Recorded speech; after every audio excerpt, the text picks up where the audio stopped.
I did want to ask you though, because I didn't see your. I saw the post, but I didn't have the time to listen to it. What did you learn in jiu-jitsu? Oh, well, we'll talk about that first. I started taking jiu-jitsu about 2 weeks ago, so I've had 3 classes so far, and I just made an Instagram post about what I've learned, which was basically that I have so much shit to learn about jiu-jitsu that's ridiculous and overwhelming, but I wore my heart rate monitor for those classes because my hopes and dreams were that I could just like substitute jiu-jitsu for my low intensity cardio days, and it's sadly not the case. Yeah, so like the first part of class when we're doing drills, my heart rate hovers between like 50 and 60%, but it doesn't stay in the aerobic zone consistently. And then when it's time to roll, it's like 90+% pretty much, because I'm just trying to not have my limbs twisted off. So yeah, so I'm basically getting 6 days a week of high intensity training, so I have to make more time to train and accumulate my low intensity cardio stuff, so I don't just fucking hammer, because I can't do 6 days a week of high intensity shit. Like, I feel so sore from training yesterday, strength training, and then doing jiu-jitsu the day before that. Like, I just feel kind of some like CrossFit like feelings that I haven't had for a long time. So it's like zone Audi 5000, not zone 2.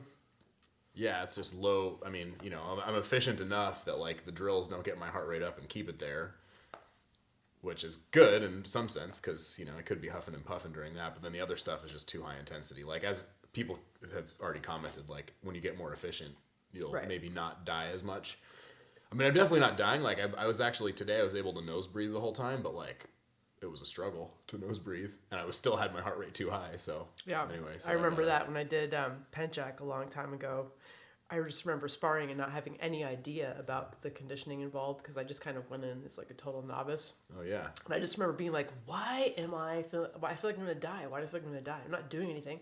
Like, you don't feel like you're doing anything, but also part of it, I think, is just that like, it's exciting. I'm battling somebody, you know. Yeah, that part's funny. Like, I mean, I'm not doing any martial arts or wrestling or anything. Like, I've only been in some street fights. And so, like, it's weird to have the same kind of feeling of, like, a fight, but you're not, like, emotionally attached to it. You're not pissed off. So it's like, yeah.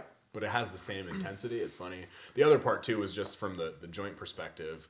I mean, it was funny to think about, like, all the training that I do on my neck, my spine, my shoulders, my knees, all that shit, but it's so geared towards the strength training that I do.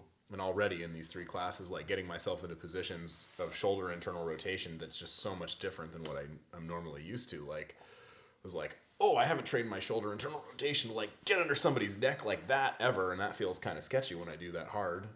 Right. It's or like shoulder IR in the lab versus in a real life setting. Or just like trying to hook somebody and like pull them in with your internally, be like your knee is just like cranked in a different position. So I just haven't. Anyway, I got lots of new shit to train basically. Cool. Yeah, it was good learning. So basically my whole post was like, I know nothing about jiu-jitsu, but at least I have some good insight into how I need to adjust my training now. Yeah. Yeah. So we did this seminar in, a private seminar. If you want us to do a private seminar, reach out. We're happy to do it. We do workshops. Yeah, but we worked with a group of people this weekend, and the one thing that really stood out to us, which we thought we would do a podcast on, because it was just really interesting, and there's also so much kind of chatter in the social media, on social media, because that's really the only place that you encounter people chattering about crap like this, that, you know, like squatting and all this stuff is enough to do, like you can just squat, and because it's a full range of motion squat, or if you're doing like a full range of motion exercise, that's going to be enough to develop and maintain range of motion, all that you would need. You know, you don't really need to work on things outside of that. And even before we did the seminar, I really wanted to touch on this, because we get a lot of, or I see a lot of, and I probably would have thought of this prior to having sat down and looked at a hip, for example, and the hip capsule, and how to assess pure rotation without assessing the position. Because I used to just use a position. I'm tangenting really bad right now, but it's all good. We're in the right direction still. Yeah.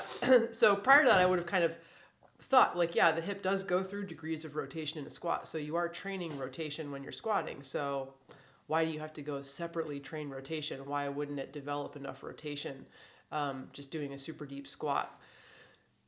There's a lot to unpack in that whole statement.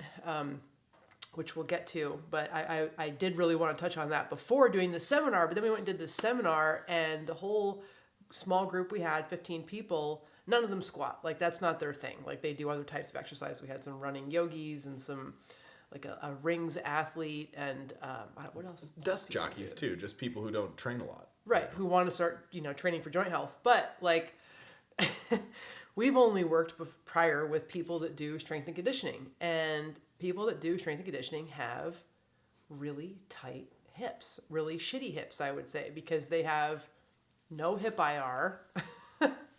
Like most people that you work with in that population, when you ask them to, do the 90-90 rotation, like the lift off to test their hip IR, they're like, they don't have it, or this thing, like without moving your pelvis, they just don't have it. And then the other thing that they also have is this closing angle hip pain. Pinching in front of the hips when you go into hip flexion. Yeah, basically. sorry if you couldn't hear me back there. But yeah, okay. So they have closing angle hip pain and no hip stand. IR. A Grayson special. It's gym appropriate. It was so funny though to see like 15 people who've never done joint specific training, who all have like pretty good looking hip internal rotation and control it. Since we've been doing FRC training, so like 2016, we've never seen a group that big with that much hip IR. And like Sarah said, that was all in a gym setting. So everybody that we'd been training had been doing a lot of strength training in various fashions. Not focused on hip internal rotation because they didn't know about it, just like we didn't know about it. And it's not even just that, it's just overall, like, hips are tight. Like, squatting tightens hips. And I think kind of what's happening is that, I'm not going to break down, I don't have like a super scientific, precise way of explaining exactly why squatting makes your hips tight, even if you're doing a full range of motion squat. But to me, what it really does seem like is that there's a lot of range of motion that's not being touched. So for example, like the rotation that your hip goes through in a squat isn't end range rotation, it's mid-range rotation. So it's using rotation, not really like directly, like it's not the best way to train rotation. It's sort of a side, sidecar to linear movement there. Well, it's a good analogy for like how all this shit works in general though, right? Like you do push-ups and pull-ups, you're using the rotational capacity of your shoulder, but kind of indirectly and in mid-range. And it's not enough to do anything to the end ranges. I mean, it comes like, to me, that was such a smack over the head of like, yeah, this is how your brain prioritizes stuff. Like when you squat all the time, your brain's like, cool, mid-range hip rotation. I can deal with that. I'll maintain that. And those ends just...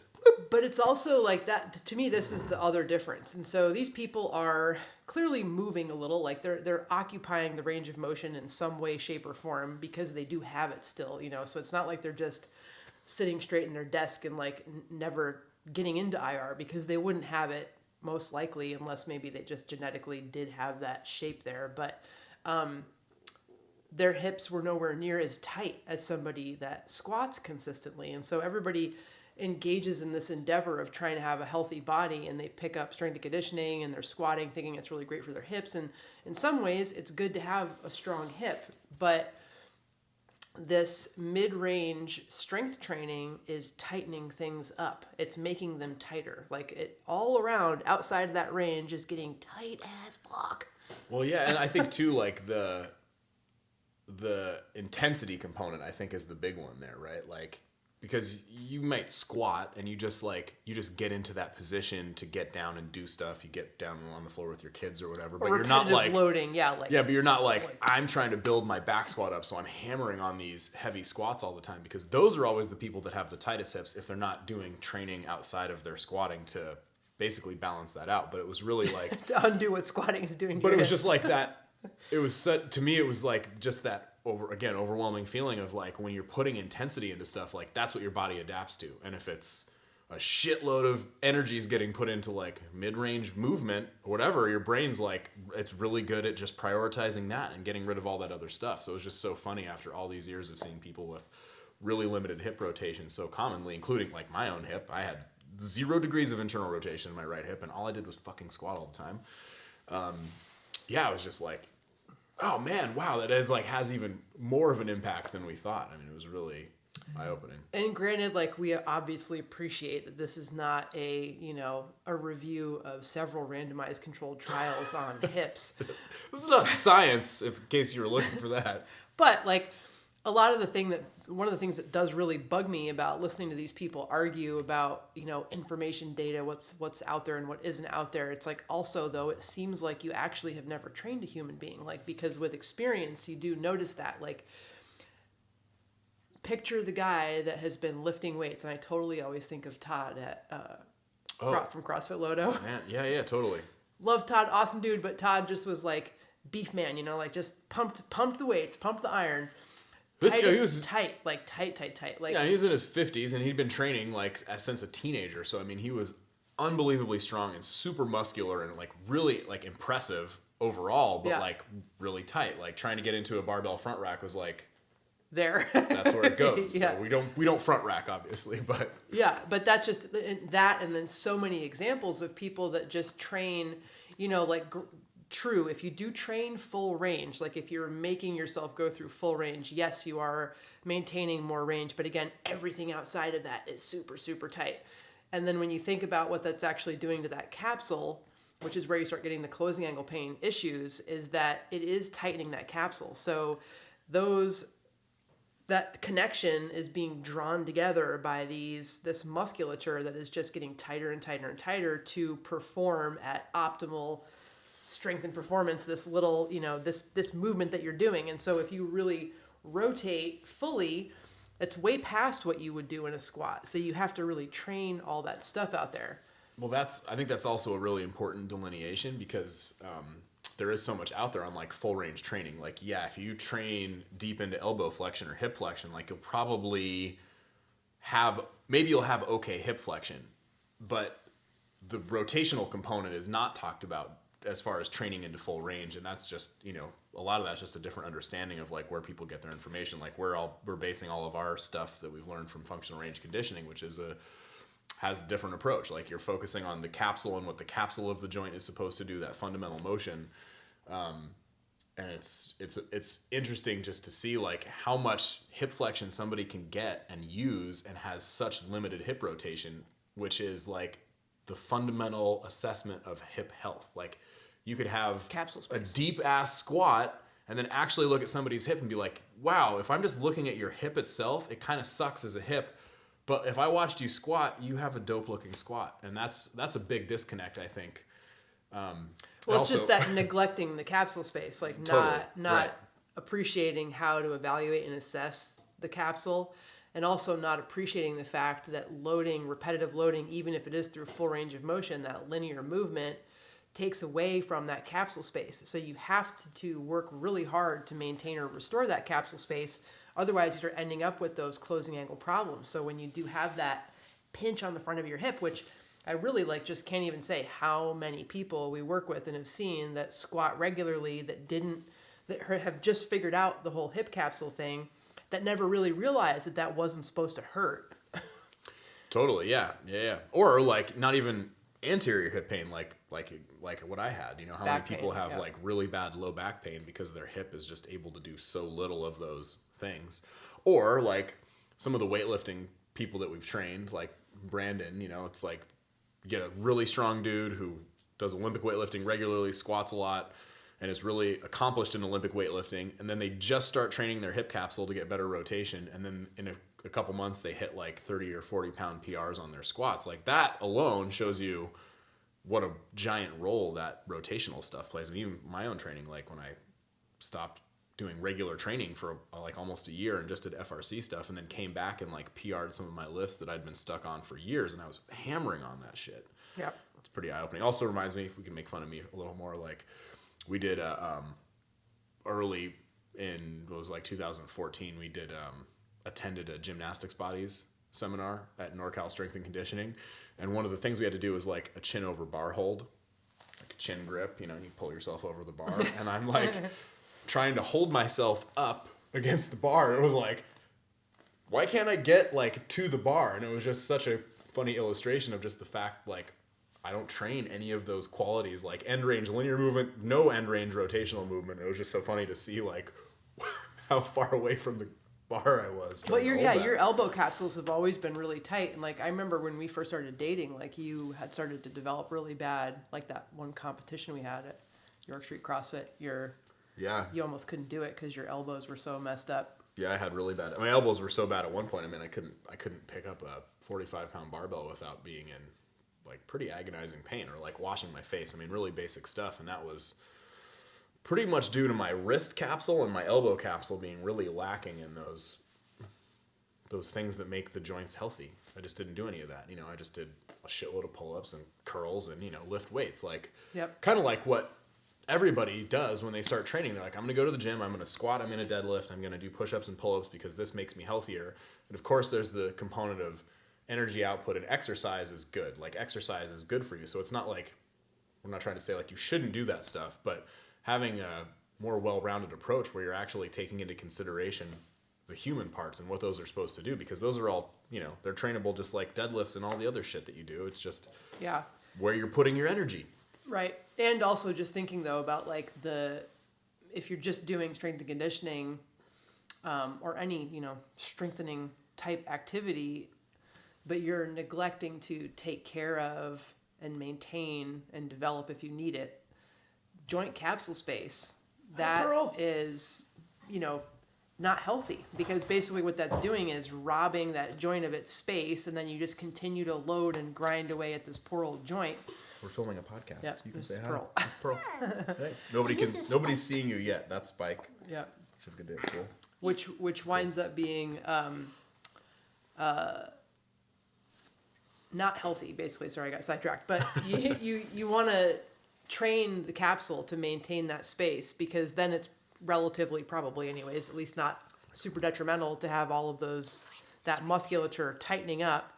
But if you just let it tighten, and then it robs that joint space, then you start having all of these joint problems, because the type of training that you're doing is working against your joints, basically. So you have to understand like how to undo that. And myself as an example, like I've always been pretty flexible. I was a ballet dancer and just genetically flexible.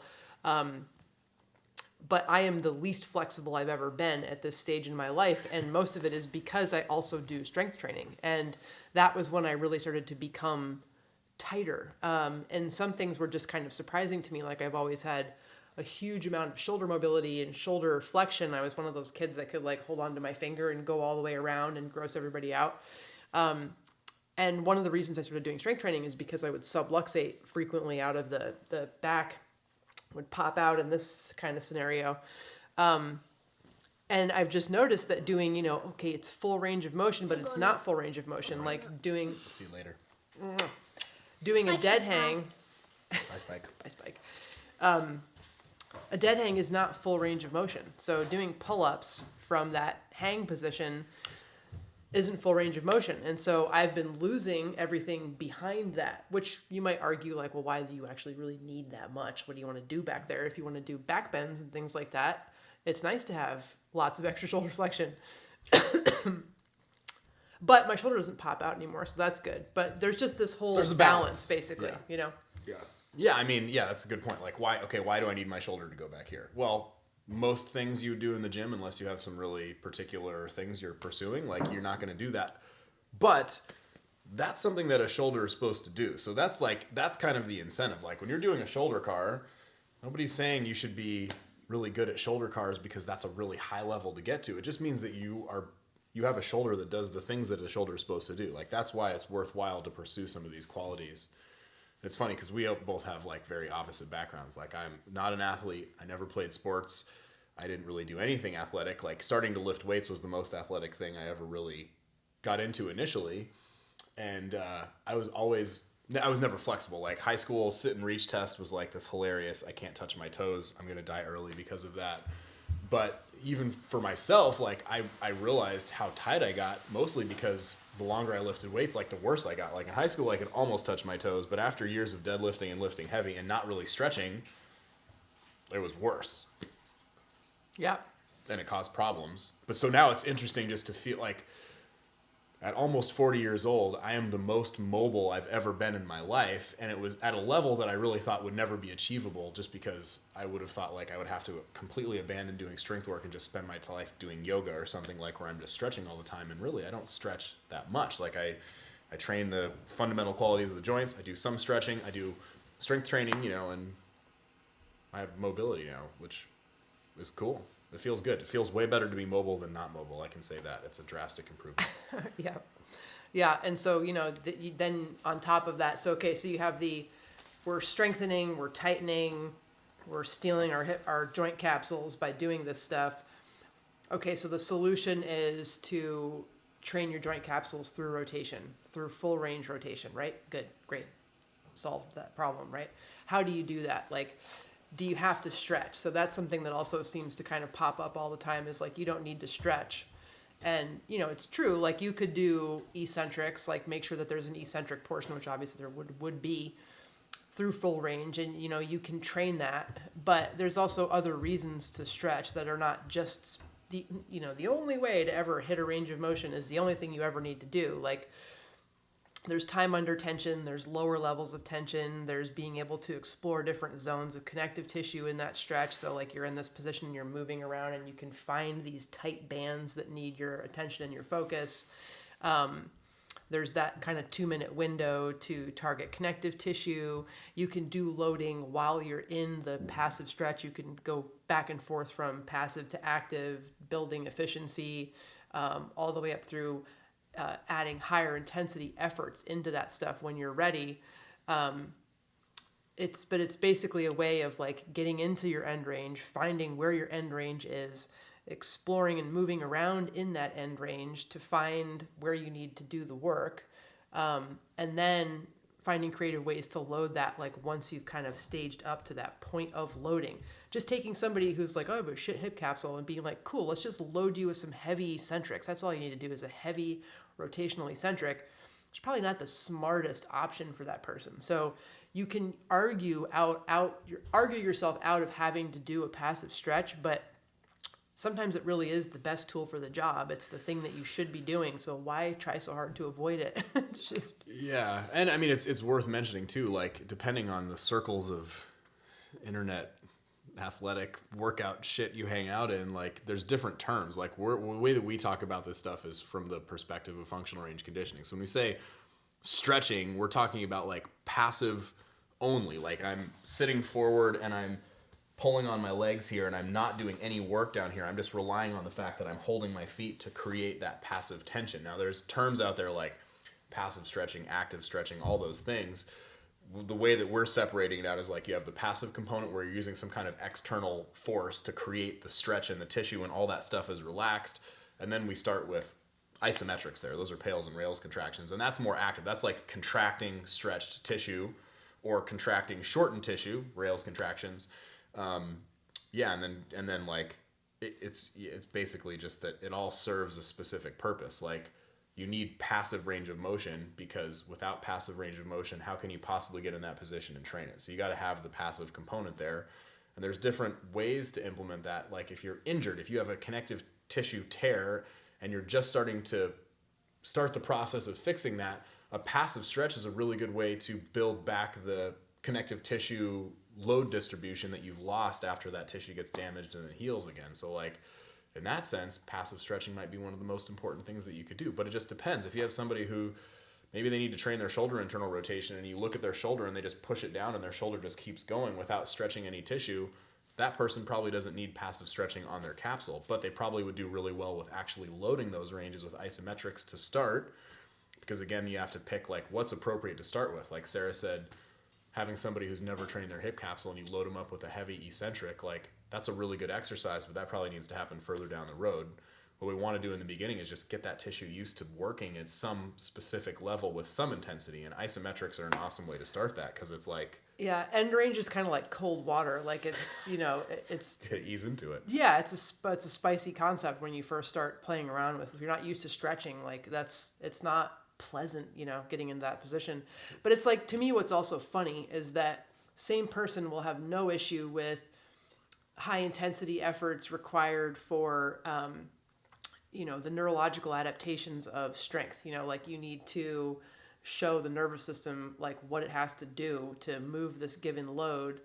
On an opposite side, it's like you need to show the nervous system this range of motion so that it knows that it's reasonable for you to be there, like so that whole sort of stretch reflex, just being in that position, like the stretch reflex is arbitrary. Your body just kind of, our brain assigns that, saying probably beyond this, I'm not very familiar with that, you're going to hurt yourself. So getting familiar with that area, and again, you can do it in an eccentric, but it's definitely safer to start off exploring a passive position than it is to just go straight to a blind load. Like I'm just going to load this hamstring all the way back under however many pounds of tension and hope for the best. Like if you have been stretching and you have been doing some work towards the end of that stretch with pails and rails or, some sort of other thing, then you know where that range is. Your brain knows where that range is. So it's just like it's not the only thing. Like we don't only just passive stretch and that's it. We don't just stretch a bunch and then get up and leave, because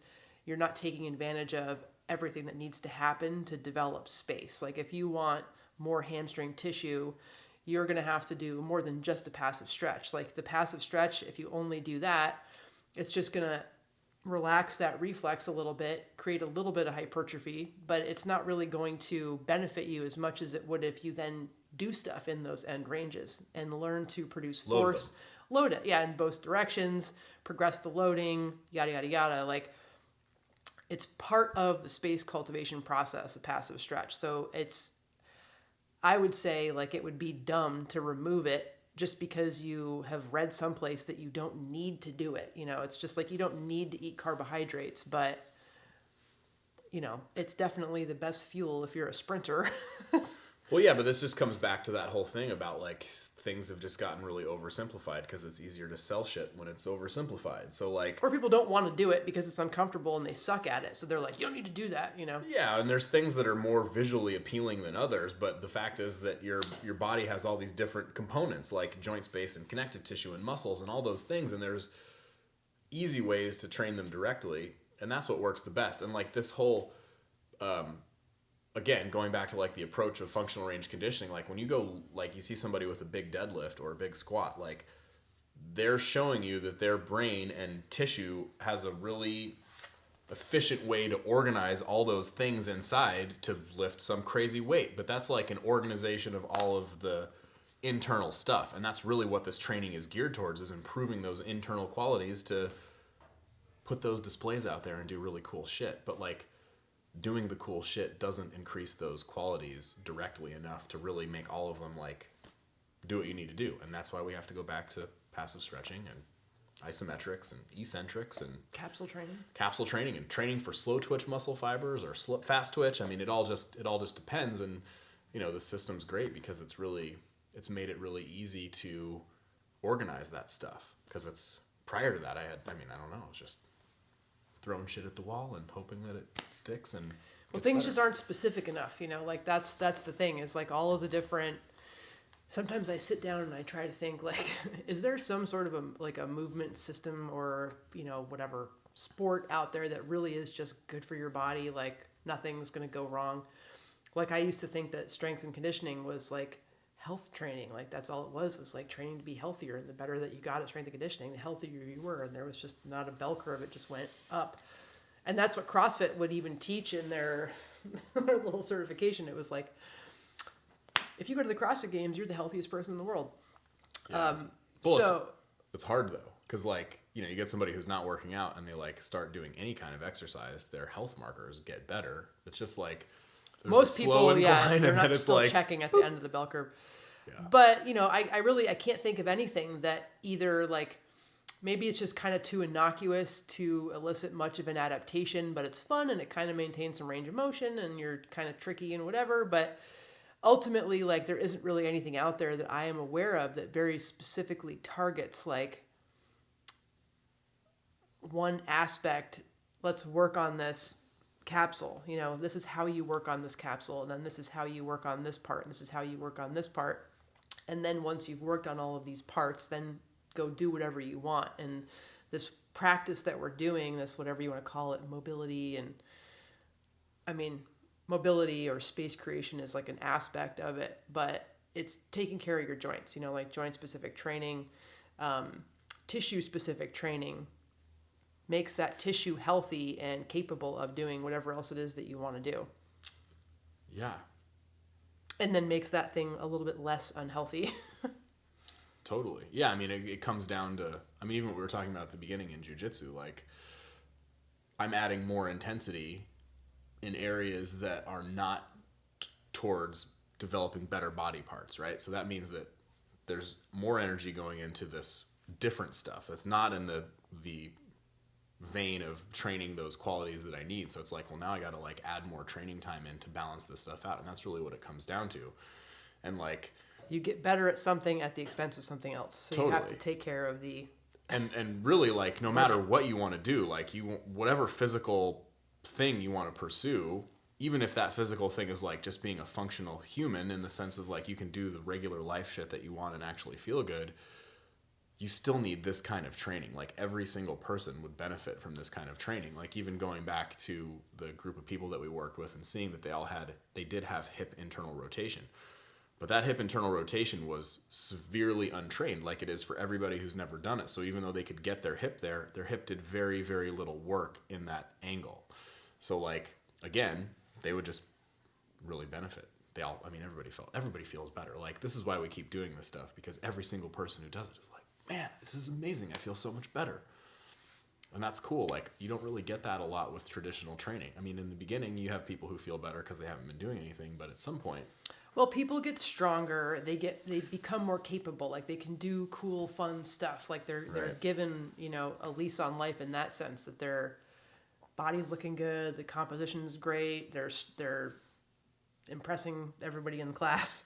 But then a couple months down the road, like, they start to develop problems here and there. And that was what, our couple gyms ago, it was fielding lots of these issues that would pop up, and if some people would wind up just leaving because they thought it was your fault that you hurt them.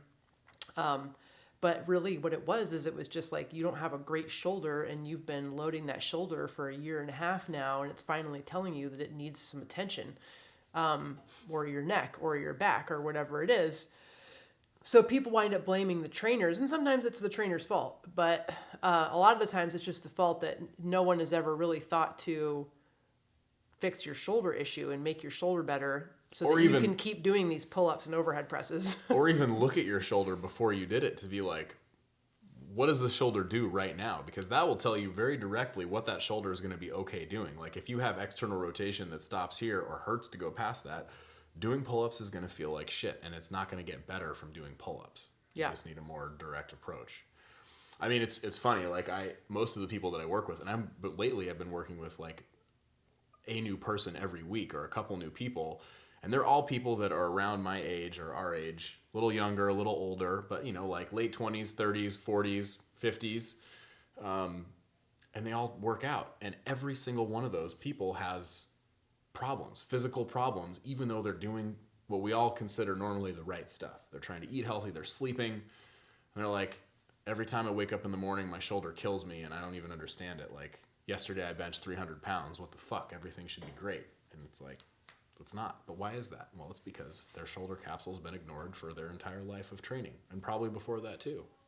Yeah, you can't like neglect the underlayers. That's the other thing that's massively missing with strength and conditioning, is that the outer shell gets all the attention, and then the stuff on the inside is just like left to hopefully support all of that.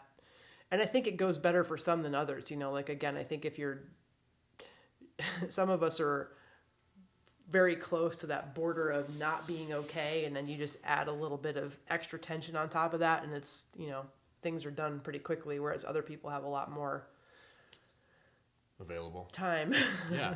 Well, yeah, I mean, a lot of like all these exercises that we do in the gym are made up exercises. They're made up because you're like, oh, look, you can squat down, so like, let's add weight to that. You can do push-ups, well, let's add weight to that. You can do all these things to train it, but like, it's just funny that what we've all been, I don't if you want to call it brainwash, but like the way that we've learned what exercise is so funny, because you see somebody doing like a deep ass squat and we're like, wow, like good for you. That's good for you. You keep doing those deep ass squats. And then you see somebody, I don't know, do a bent press or some lesser known exercise. And they're like, that's fucking stupid. Like, look what the position of your back and your shoulder and all that. And it's like, literally one is not more dangerous than the other. They're just different. They're using different stuff.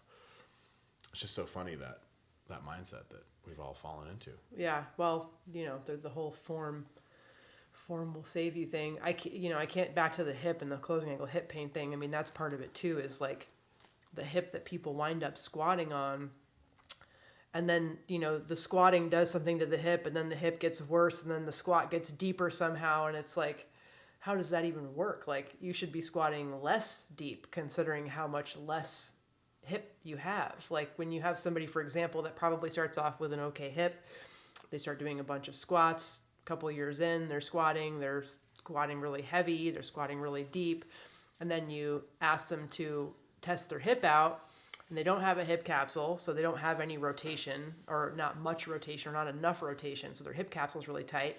And then you say, well, when you bring your knee in, do you get a pinchy pain or anything sensation on the front of the hip? Oh yeah. Where does it start? Like about 90 degrees. It's like, oh Jesus. How far are you squatting? Because if you look at like an actual, a hip bent to 90 degrees, that's not even anywhere close to a parallel squat. Watch me squat to 90 degrees in my hip. Right there. That's even past 90 degrees. I mean, that's, they're way past that. So you've got somebody who's got pain in the front of their hip, and they're just going to keep going down under load with that. And it's like, oh God, that's not making your hip better. It's definitely not making your hip better. Closing ankle joint pain is not something that is normal. Well, that's not true. It's normal, but it's not healthy. Well, it's normal because we're all just, slightly dysfunctional physically because we are alive. Yeah. So anyways, as trainers, that really should be, the primary focus is to kind of figure out, like,